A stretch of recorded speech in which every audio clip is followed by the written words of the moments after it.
Hello, everybody, and today I am joined by Alan Bahr, who has been working on a fantastic new RPG for Osprey Games. But before we get into Heirs to Heresy, I think it's only fair that we have a chat with Alan and find out who he is and what he's all about. So it's a pleasure to have you on the channel, Alan. Well, thanks for having me. I appreciate it. So I suppose the first thing I always like to ask is, give us a bit of information about yourself. Who are you and how did you get involved in our little tabletop gaming world? Yeah, I'm Alan Bahr. I have been a tabletop role-playing game designer for 6 years, full-time for the last year as my only gig. Mm-hmm. Most of my work comes out through Gallant Knight Games, which is the publishing company I own. We're best known for the Tiny D6 line of games, Tiny Dungeon, Tiny Wastelands, etc. Mm-hmm. We've also done the Zorro role-playing game using the West End Games D6 engine and a lot of other games. But, you know, I got into games same way everybody does. Saw a game book somewhere. I already played miniature games. I was into mid-90s Warhammer from Games Workshop, and saw D&D books at my local bookstore, and it kind of just all went downhill from there. Oh, it's a tragic tale that we're all too familiar with. So obviously you've gone into sort of full-time writing.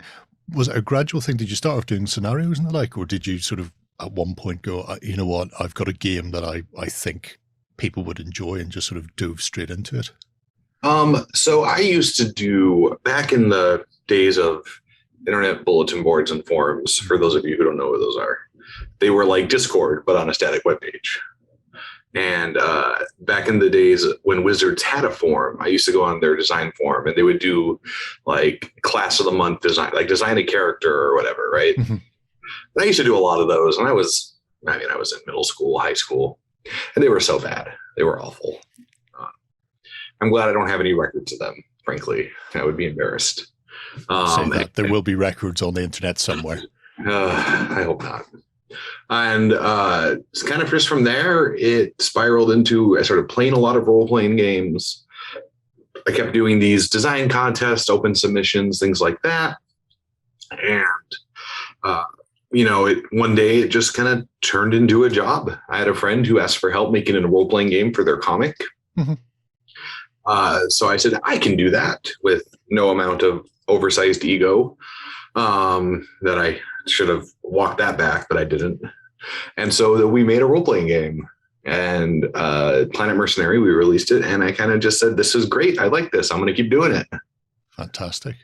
And it's all history, and all from there on, you've pushed into several other games up to the most recent one, which is the Heirs to Heresy. So this is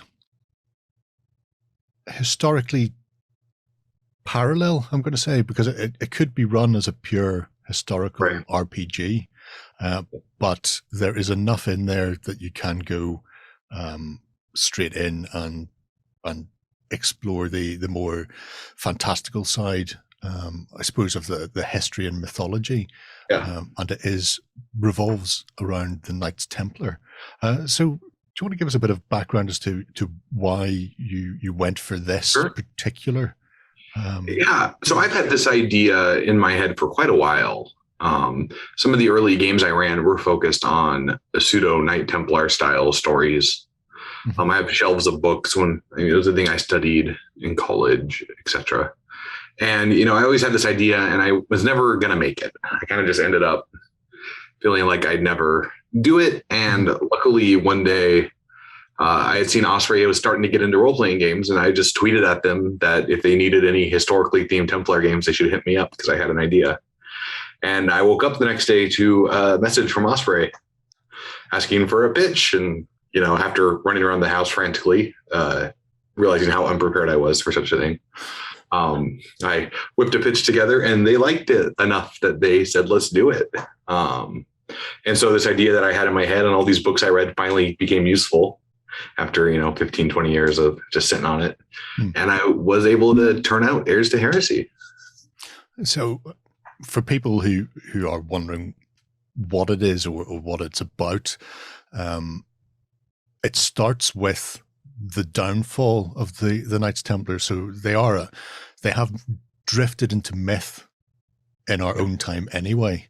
But at the time this occurs, they were a powerhouse as strong as many nations, or in some cases stronger than some nations. And that unfortunately caused their downfall. So it begins with the most infamous date in history, Friday the 13th. Yeah. One of the fascinating things about the Templars that often gets overlooked is just how, truly dominant they were, both as an economic, political, and military force in Crusades era Europe. I mean, obstinately, the Catholic Church had outlawed violence, right? Mm-hmm. Clergy was not supposed to kill. If you were to kill, you went to hell. At the most base level, that was. Yeah. But the Templars were an order of religious warriors who were exempt from tithing and the normal Catholic obligations, and were also allowed to kill, and they weren't going to go to hell. And so all of a sudden you had this military entity that was sanctioned by the church, arguably one of the most powerful non-national organizations in Europe, and who also were allowed under church dispensation to basically break all the rules. They could collect interest, which was was very rare. They could kill, they could fight. The Templars, they weren't plagued by the normal issues of like a medieval European monarchy, because they all had vows of celibacy. When it was time for leadership changes, they just went to the next guy. It was it. That was it. It was there's no record of a truly contentious, coup or usurpation like you had with a lot of the kings of Europe at that time. Yeah. And I suppose also with the fact that they were granted parcels of land by various monarchs across Europe to essentially get them on side or to curry favor with the church. Those parcels of land, which would normally go to a son or taxes or split between sons, and then these parcels drop over time, whereas for 100 years or so, there was large chunks of their land that were tax havens, essentially. They weren't taxed. All the money stayed within the temple as well. And that, I suppose, is one of the reasons why they came a cropper in the end. Yeah, and I think it's interesting because it's quite clear that it's accidental. If you look at the records of the founding of the Templar Order, this was not the plan, right? It just sort of turned into this over time, almost accidentally. Kings were like, this is too much work to manage this frontier land. I'm just going to give it to the Templars. Joke's on them. And then they're like, Templars go, well, we have soldiers. We can build castles. Okay. And all of a sudden, it's a really profitable space. And the king is back here going, well, I didn't know that. And so you have this mounting, secular resentment, but then also you have this mounting religious resentment because the Templars are exempt from so much of the church's structure, right? They're functionally uncontrollable. The only person they answer to is the Pope. Yeah. And the Pope doesn't have an army, but he has the Templars. And so the Pope's not going to get on the Templars' bad side. He needs them. It's sort of a checks and balances thing. And so you have this monolithically powerful organization. And right before the fall of the Templars, the Teutonic Knights functionally set up their own military order religious state in Eastern Europe.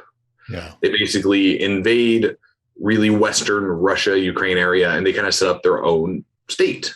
Yeah. And so everybody's looking at the Templars going, oh, hey, if these guys can do this, the Templars can really do this. That's not good. And they own a lot of like France and Spain and Portugal and England. Like, this is bad.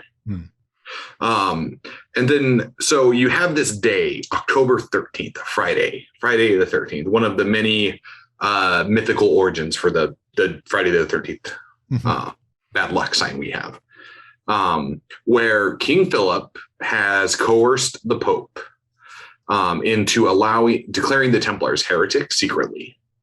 And the king launches a secret, unexpected raid on the Templars in Paris, trying to seize as much treasure, kill as many Templars and just get as much as he can, because he can't pay his bills and he knows they have money. And so the game starts by saying you are some of the 30 Templar who escaped. Legend has it 30 Templars got out with the Templar treasure. Mm-hmm. Kind of a colloquial folklore-ish story. And so the game posits that you are one of those 30 and you have been sent with the treasure.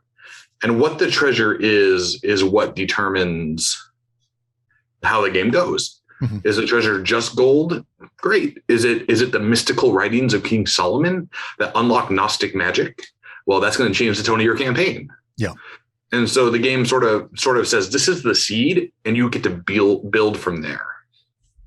Yeah, because the interesting thing is when the Templars were dissolved in France and sort of throughout the rest of Europe at various times, a lot of what happened was because of charges that were brought about idolatry and worship of idols and Baphomet. Yep. Or the head of Baphomet is used in there as well. So even at the time, there were a lot of mythical or semi-fantastical elements already connected to the Templars and what they found in their sort of their headquarters in the Holy Lands in the Temple of Solomon. So you already have this wealth built in that you've then expanded on with the game itself. So you're starting out and you can tie these pieces, these fantastical elements in to your games. And that is very interesting because you have a sort of a system of sins and trying to think of the other word, the counterbalance for it, virtues. Yes. Sins and virtues for the Templars and for the characters. So when people are playing, they are playing a remnant of the French Templar Knights escaping, and you have a short escape from Paris, sort of one shot to introduce people to what they're going to be playing in the campaign. And from there they can develop. Now, you haven't gone fully historically accurate. You've taken little tweaks and turns around the edges. So in some cases you may have changed. I think you brought forward the Hospitallers setting up on Malta by a few years and things like that. So it skirts the edges of historical accuracy to make a more fantastical or heroic campaign system. I suppose along the lines of the sort of Lemore Arthur, the Mallory sort of knightly order books. It reminds me of that, where it has a basis of history, but you can run with the more fantastical elements. Was that something that you wanted to do consciously at the start? It was like you don't want to be driven by a solely historical Templar game. So I'm a big fan of history, and a lot of the games I personally run at my house are very historically focused. Mm-hmm. But I also take a lot of liberties because, I mean, history is both set in stone and kind of a blank canvas in many ways. Yeah. It did happen, but we don't always know what happened or the details, Mm-hmm. And there's a lot of, the common phrase, history is written by the victors. And in the last few years, there's been kind of a competing line of thought of history is actually written by the losers. Mm. And so, for me to turn a game out on history, the minute your characters hit the table and you start rolling dice, history changes, right? Yeah. It becomes your own story, it becomes your own canon version of history. Mm-hmm. And so the next logical step is, well, if we're going to change it once we start playing, let's change it a little bit beforehand to set up the ideal play space. Right. And so that's where you get the little tweaks, like, there's some characters who maybe weren't related that I draw relations from in the history of the Templars. Sure. I say, secretly they were aligned or their brother, whatever. Or I moved the Hospitallers getting Malta up just like 5 years because I'm like, well, now the Templars have a place to try to escape to, and it makes for a more interesting story. Mm-hmm. Right. Do we flee to our brother organization? Or are they going to listen to the Pope as well and betray us? Right? Do we go to their island? What do we do? Mm-hmm. and the Hospitallers fell a little bit after, so it adds more history on top of that, because you can go, okay, we escape here, but how long is it safe? Yeah. Right. And so the idea that history as a starting point is great, but I'm a big fan of, let's adjust it to be what we want. To the best of our records, historically, the Templars were primarily European males, right? Sure. But I think it's both foolish to assume that they were only European males. I have, while there's no record, I have no doubts that if somebody professed Catholicism and said, I want to join the Templar Order, it wouldn't matter where they were from, as long as they followed the ideals, right? That was the goal. And so, some of the pre-gens, one of the pre-gens is from Iberia. He's from Spain. And he's functionally a Moor. And we have Templars from Scandinavia. We have some from Outremer, which was the Holy Land. To me, if we're going to change history, let's just make it fun and every character viable, right? Yeah. And so I tried to do that from the start. And it's one of those ones when you're playing with a group of people, yourself, your own group, what they'll want to do and how they want to play it, and they may want to play it more straight-laced, or they may want to go to the other extreme. And it's one of the nice things about role-playing games in general, that you have the sheer flexibility to play it whatever way you want. The rules are only a guideline, and once they've left your hands, Alan, we can do whatever we want with them.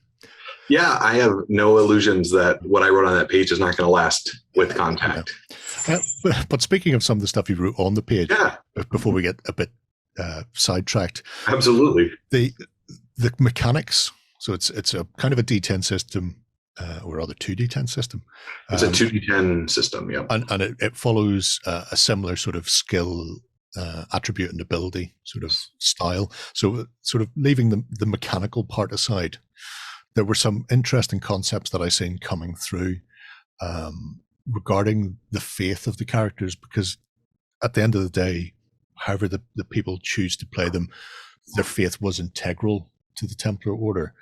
And because of that comes back in game terms, where you have a pool of faith points, essentially, that you can draw upon to do various things, and later on these can be expanded with the sort of the virtues to give people almost a mythical ability on the tabletop, whether it happens to be that they're able to shrug off blows that maybe they shouldn't be able to.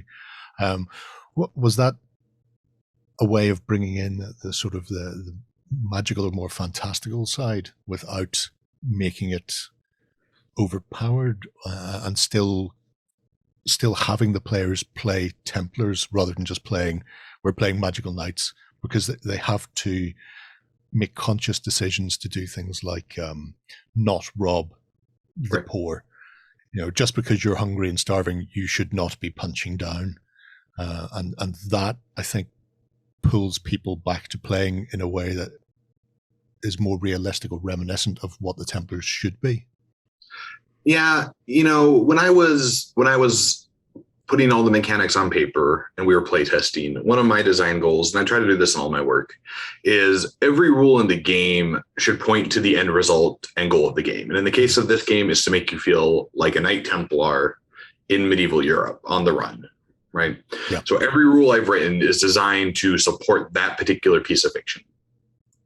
And I wanted something that said, look, faith is important, faith matters, and so the faith points, those are there from a mechanical perspective. They're there to give the player some control over the fiction, right? Sure.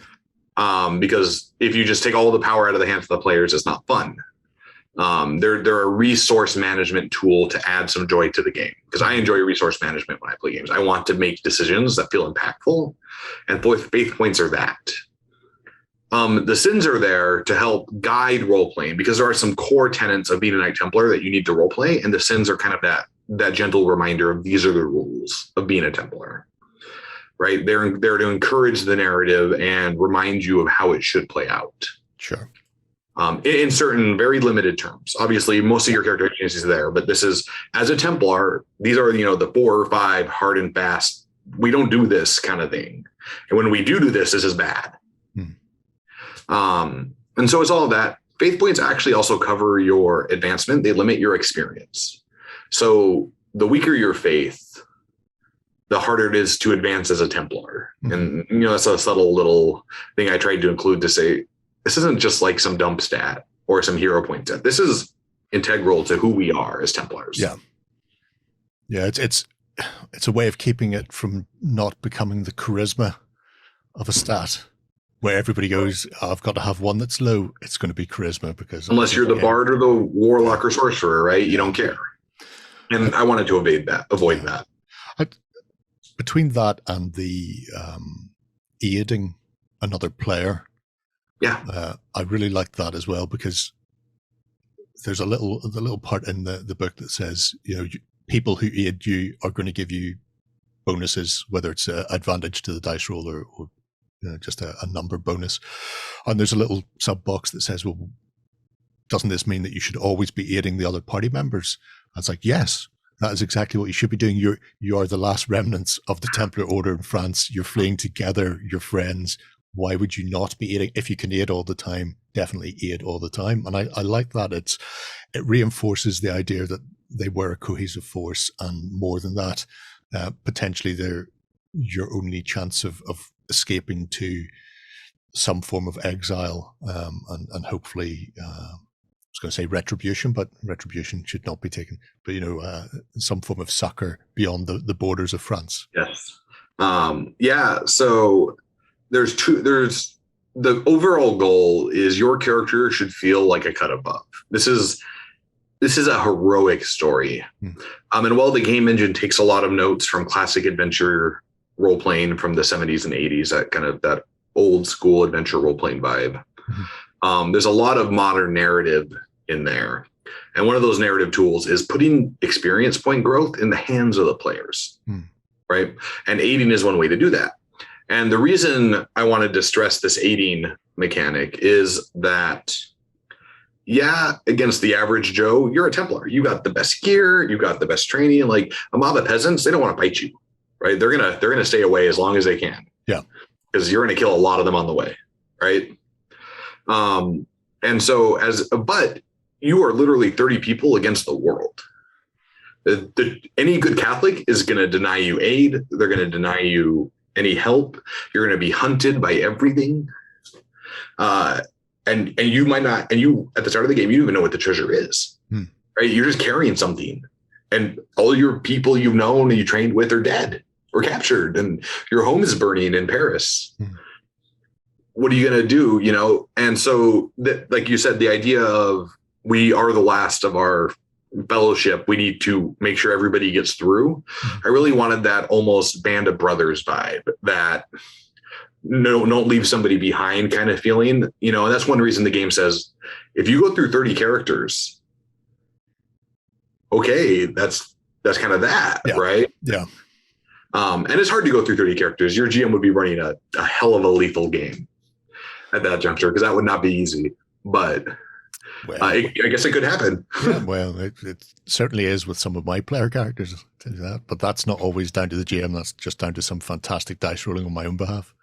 On the subject of combat, and you talked briefly there about the mobs, there's, I suppose, 3 types of combat, or rather two types of combat with a couple of opponents. Who, when you're fighting, you're either fighting a mob, which are the subpar, badly trained peasants or yeomanry or whoever it is, or you're fighting somebody who would be an actual adversary of an equivalent skill to yourself.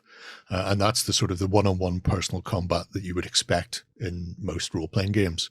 Right. But then there's another type of combat that you've included, which is mass battle. Yes. And that, I'd really like to take a moment to talk about that, because absolutely, it's unusual to see in an RPG. I've had friends who have run games where they've tried to include something like this in their game, where we were put at the head of armies or large regiments, and it floundered somewhat, probably because the mechanics weren't there and they were trying to ad hoc it. But you've baked this in. So it is possible for the Templars to be, I suppose, hired or maybe forced into a position where they have to take command of an army for someone. And do you want to talk a bit about how this works? Because it's fascinating. Sure. So it's funny you bring that up. So I love, as a designer and a game player, I love things in the game that are bigger than my character. Mm-hmm. I like to call them macro actions, right? Sure. So, in Pendragon, my knight manages his manor. I love that, right? In the One Ring, there's the fellowship phase where we do stuff, and we do these like big, like seasonal act. I love that. Mm-hmm. So, for me, that sort of thing shows up here, both in the journey rules and then the mass battle rules. Mm-hmm. And I am an avid war gamer. We could spend 30 minutes talking about the war games I play. I play a lot of war games. I love them. My wife is very unhappy with the amount of war games I play because I'm always coming home with new ones. It's that problem in life, isn't it? It is. Not enough time, not enough storage, but always something new to buy. And for the mass battle stuff, I've always wanted to design a war game. And when we were playing, it came up where one of the players was trying to convince peasants that the Templars weren't evil and that they should follow them. And he was like amassing these followers. Mm-hmm. And I quickly realized I haven't written anything for a big battle because they're going to try to siege a port city to get a boat and escape. Like that was their plan, was to siege to it and open pitched battle. And I was like, well, it would be unfair over the multi-session work this player has done to just reduce that to a few dice rolls. Sure. Or make the Templars hide, because this guy was clearly trying to lead an army. Right. And so I was like, well, I guess I'm writing mass battle rules. And the first time we played it, I wrote these rules, and a lot of what you see in the rules came from that particular scenario because we were looking at it and I was writing down, we ended the session and I had a week before the next session for playtesting. And so I wrote all those rules in a week. And I was like, all right, here's where we are. Here's the questions I need to answer that the game is presenting. And then having played a bunch of war games, what are the extra questions I'm not seeing here that would come up in a war game? All right, got that here. And then instead of using miniatures, we wrote down what the units were on like 3x5 note cards and just kind of pushed them across the table at each other. Mm-hmm. And I set up some basic terrain. So we kind of and so they were kind of doing the whole standing over the table, looking down at pushing the models across the table kind of vibe. Yeah. Making their roles. We put each Templar in charge of a unit because one of the worst things is when one person is doing all the stuff and everybody else has to watch. And so I wanted something that would allow you to, okay, yeah, you're the army general. You give us all orders, but also I'm in charge of my little unit. And so when I say charge, these guys are going to charge. Mm-hmm. And that's kind of what I was going for with that. And so, I kind of started there. And then I said, what are the other questions I need to ask? What if people aren't war gamers? How simple can I make this? Right. Mm-hmm. Which is why you have these different levels of, okay, here's the basics. You just want to push some quick cards at each other to resolve something or kind of be able to outline it and roll it without models or anything, that's fine. But if you're like me and you happen to have a 6mm Templar army laying around, mm-hmm. and you want to set up some guys on the battlefield on your 6x3 table with tape measures and dice, the game will let you do that now. And certainly not because I realized I had a bunch of 6mm Templar units that needed to be used. It's the cross you have to bear. Yeah, that's really part of the true cross you have to bear. But I do love it. I love the idea that you can, as a player, you can get to a position where you attempt to, besiege a city or a port or whatever it happens to be. And the rules themselves, I think it's over like 3, maybe 4 pages there. It's very simple. It's very intuitive. And you can lay out the whole terrain if you want, or you could literally just go, okay, left, center, and right. Yep. And that's all you need. And your players can do that because all you're looking to do is sort of shatter the morale of the opposing army and send them on their way. But it still gives you something that they can get involved in and something that, as probably one of the few professional militaries of the time, it shows that the players would be a cut above everybody else and would be somebody that potentially local lords would turn to help in whatever situation they may run into. So I really enjoyed seeing that in the book itself. Yeah, it was, it was one of those really happy evolutionary accidents where we were playing the game and we quickly realized the game doesn't support this. Mm-hmm. And luckily I was the person writing the game, and so I was able to turn around and support it. And that was both gratifying to see, and the players had a lot of fun. We actually ended up doing a few more mass battles, partially to test out the rules. It's one of the awkward things about playtesting a game like this is I am deliberately, they come to the session, I'm going, okay, narratively, this doesn't make a lot of sense, but now you're in a mass battle. Yeah. Right. I'm sort of forcing the hand so I can test these rules that might need to come up or whatever. Yeah. And the mass battle rules were happily a hit. Everybody ended up painting their own little stand of guys and took them home with them at the end of the campaign. So they have their little unit at home in their office or whatever. Happy days. So we've talked a fair bit about the sort of the game setup and some of the mechanics. The book itself is, I'm going to say, roughly about a third setup and history for the players, and the vast majority of the book is for the games master. Yes. And adds in a wealth of information for people who maybe aren't used to role-playing games, or maybe even be the first one. So you have a lot of detail in there about setting up campaigns. There's the initial one shot in there as well from the Escape from Paris. But then in there as well are also the more fantastical parts that can be dropped in, including both angels and demons as well. So how did you go about deciding what was going to go in there and how far you were going to take things? From day one, I had always intended the game to be a toolbox rather than a definitive statement. Mm-hmm. I was never going to attempt to say, this is what the conspiracy is. I don't think I have both the academic knowledge nor the ego to say that at this point. I've learned from my early mistakes. And instead, I wanted to present a variety of options where you could, the GM, the Grandmaster, GM, I'm so clever, could turn all those dials to what they wanted their game to be, right? Sure. Because there's so much myth and lore around the Templars, and so, modern media, Assassin's Creed, et cetera, have added a lot around that. Mm-hmm. And so people have different elements of this knowledge. Some people are like, oh, the Templars, the guys who are chasing the Grail in the Da Vinci Code. Well, sure. Or the Templars, the bad guys in the Assassin's Creed video, right? And I wanted to say, all of those could be true. None of them could be true. There's all these other things we haven't thought about, mm-hmm. right? And so from day one, I was coming in going, this is going to be a toolbox. They're going to have all these little dials you can turn to set the game to your preferred settings. And by extension, that means I need to spend a lot of time communicating about how that works, giving you all the setup you need to make those decisions, mm-hmm. and trying to point to as many different threads you can pull as possible so you can choose which ones to pull. Because if I don't set you up to know what you're setting up, then you can't set anything up. Sure. Right.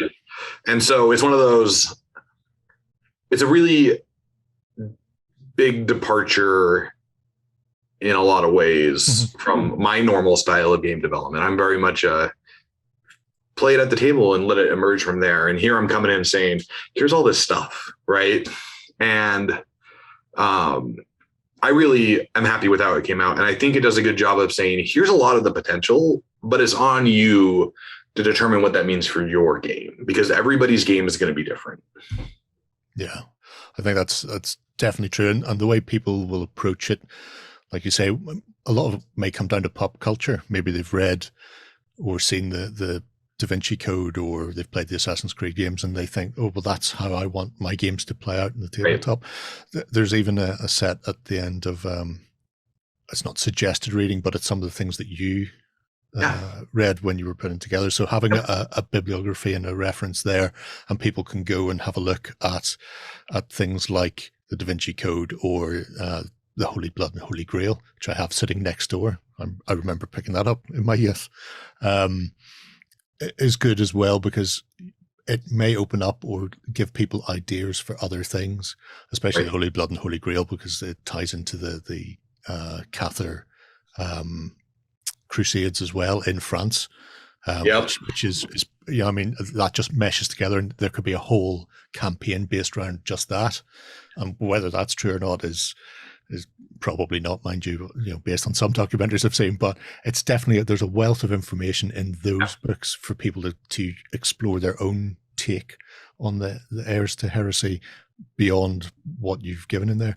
I also like the fact that you've included the reference books that you look to when you were coming up with your own magic as well.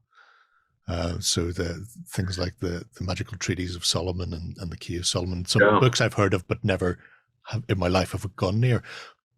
Before we drift off this altogether, very briefly, do you want to have a chat about magic as well and sure, sort of how it kicks into the games? Yeah, so magic is optional, but I present, and there's no magic in the terms of I'm running around casting fireball. Sure. Right. The magic here is either a lot more subtle, or it manifests in some ways in terms of like gifts or bargains with supernatural entities.